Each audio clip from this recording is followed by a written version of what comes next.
Bonjour, bienvenue sur mes cours en vidéo. Nous allons aborder toute une série de cours sur les contrats. Alors on va commencer par la notion de contrat. Alors qu'est-ce qu'un contrat? Vous le voyez, c'est un accord par lequel une ou plusieurs personnes vont s'engager envers une ou plusieurs autres à donner, à faire ou ne pas faire quelque chose. Ça constitue donc un acte juridique qui nécessite l'accord des volontés. Et cet accord des volontés, c'est entre celui qui propose le contrat et celui qui l'accepte. Alors, les contrats peuvent être classés. On peut trouver un classement selon leur forme.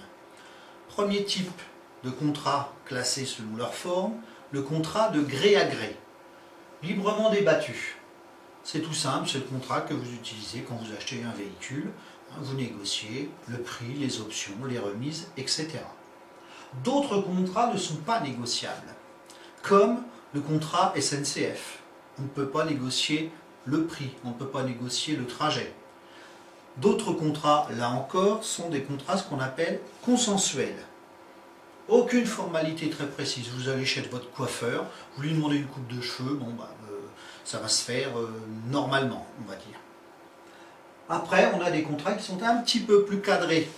Il faut respecter certaines règles, c'est ce qu'on appelle les contrats formels. Le contrat de mariage, un contrat de prêt, nécessite une réglementation très précise. On peut aussi classer les contrats selon la nature des obligations. Alors là, vous allez voir qu'on va trouver quelques noms un petit peu plus compliqués. Le contrat unilatéral. Une seule partie a des obligations. C'est tout simplement quand on fait le contrat de donation, quelqu'un s'engage à donner quelque chose. Le plus connu, le contrat synallagmatique, qui donne des obligations réciproques. Tout simplement, l'un s'engage à faire quelque chose et l'autre s'engage aussi à faire quelque chose ou à donner quelque chose. On a après les contrats instantanés qui s'exécutent en une seule fois. Là aussi, c'est le plus courant. Vous allez acheter votre baguette de pain, c'est un contrat instantané qui va se terminer rapidement. On a des contrats successifs qui sont étalés dans le temps. Alors ces contrats successifs, on les trouve bien souvent dans les contrats d'assurance, dans le contrat de location, et souvent on a ce que l'on appelle une tacite reconduction.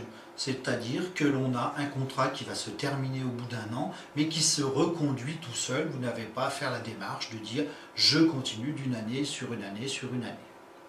On a après deux types de contrats, les deux derniers types de contrats, le contrat commutatif, c'est-à-dire que là, les obligations sont connues dès le départ. C'est le cas des contrats de location, on sait à quoi on s'engage quand on fait une location. Et puis le contrat aléatoire, là aussi, on a à la signature des obligations, mais on ne les connaît pas. C'est le principe du contrat d'assurance. Le contrat d'assurance, votre assureur ne sait pas s'il va faire jouer cette assurance ou pas. Il suffit qu'il y ait un sinistre, mais là on ne peut pas le prévoir à l'avance. Alors, quelles sont les obligations des parties? Un contrat va faire naître des obligations. Et au sens juridique, ça relie un débiteur qui s'engage envers un créancier. Alors on a trois types d'obligations. La première, c'est l'obligation que l'on peut trouver, l'obligation de donner. C'est tout bête. Vous achetez un produit, vous allez avoir l'obligation de donner l'argent, ou alors de rembourser un emprunt, etc. Vous avez aussi l'obligation de faire. Là aussi, c'est dans le cas d'un contrat de vente, vous avez l'obligation de livrer la chose ou d'en prendre possession quand vous êtes l'acheteur. La dernière, c'est l'obligation de ne pas faire. On la trouve très rarement, mais surtout dans les contrats de travail, où on peut avoir ce qu'on appelle une clause de non-concurrence. Cette clause est toute simple, c'est que l'on vous interdit de faire concurrence à votre entreprise quand vous quitterez cette entreprise. Voilà, j'en ai terminé donc avec cette première partie sur les contrats. Je vous attends pour la suite qui portera sur les conditions de validité des contrats.